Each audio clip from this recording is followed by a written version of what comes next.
देवभूमि उत्तराखंड में आप सबका स्वागत है।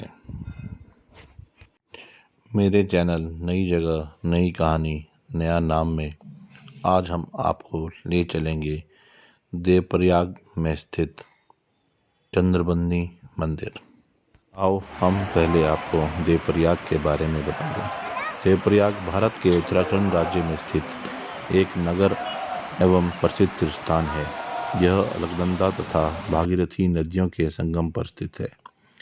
इसी संगम स्थल के बाद इस नदी को पहली बार गंगा के नाम से जाना जाता है।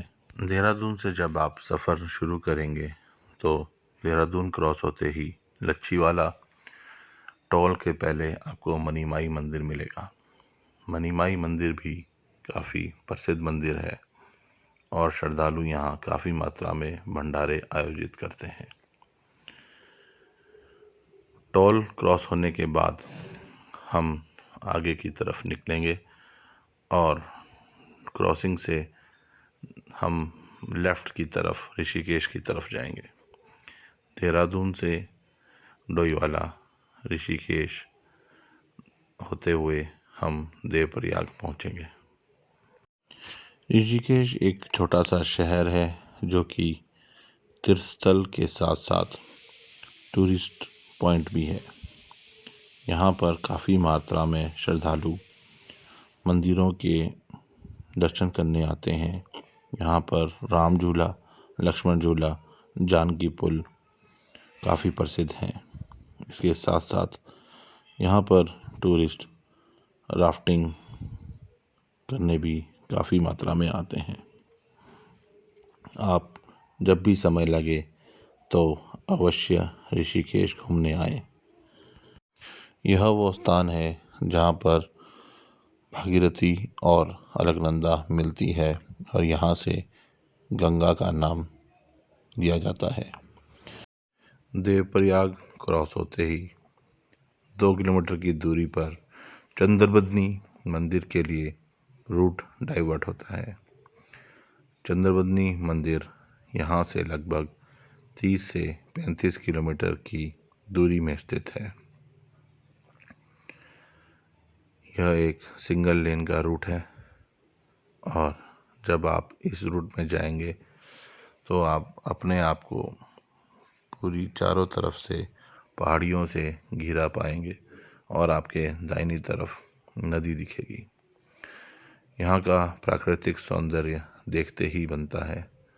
आप यहाँ पर ड्राइविंग के साथ साथ प्रकृति का भी आनंद ले सकते हैं। यहाँ से हमें चंद्रबंदी मंदिर के दर्शन हो रहे हैं। ये सामने मंदिर दिखाई दे रहा है जहाँ हमने अभी जाना है। चंद्रबंदी मंदिर देवी सती की शक्तिपीठों में से एक एवं पवित्र धार्मिक स्थान है। चंद्रबंदी मंदिर टिहरी मार्ग पर चंद्रकूट पर्वत पर स्थित लगभग 8000 फीट की ऊंचाई पर स्थित है।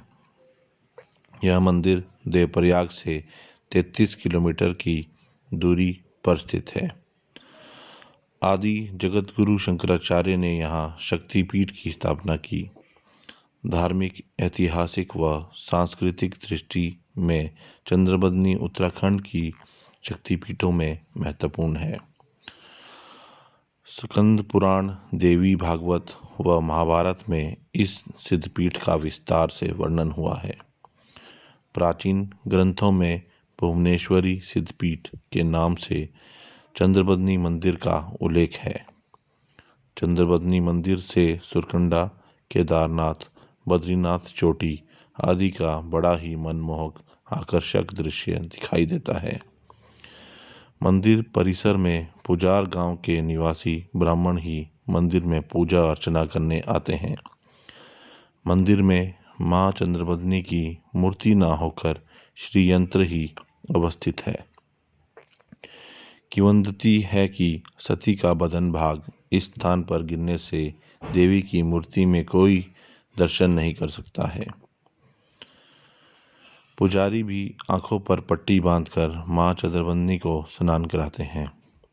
जनश्रुति है कि कभी किसी पुजारी ने अज्ञानतावश अकेले में मूर्ति देखने की चेष्टा की थी तो पुजारी अंधा हो गया था। चंद्रबदनी मंदिर में माता के दर्शन करने को हमेशा श्रद्धालुओं की भीड़ जुटी रहती है। सिद्धपीठ चंद्रबदनी मंदिर में जो भी भगत एवं श्रद्धालु भक्तिभाव के साथ मन्नतें मांगने आता है, माँ चंद्रमणि भक्त एवं श्रद्धालु की मन्नतें पूर्ण कर देती हैं। मन्नत पूर्ण होने जाने श्रद्धालु जन कंदमूल, फल, अगरबत्ती, धूपबत्ती, चुन्नी, चांदी के छत्तर चढ़ावा के रूप में समर्पित करते हैं। चंद्रबदनी मंदिर का नाम चंद्रबदनी कैसे पड़ा? श्री चंद्रबदनी सिद्धपीठ की स्थापना की पौराणिक कथा देवी सती से जुड़ी हुई है। पौराणिक कथा के अनुसार एक बार देवी सती के पिता राजा दक्ष ने भव्य यज्ञ का आयोजन किया, जिसमें उन्होंने भगवान शंकर को छोड़ सभी देवी देवताओं को आमंत्रित किया। देवी सती की मां के अलावा किसी ने भी वहां सती का स्वागत नहीं किया।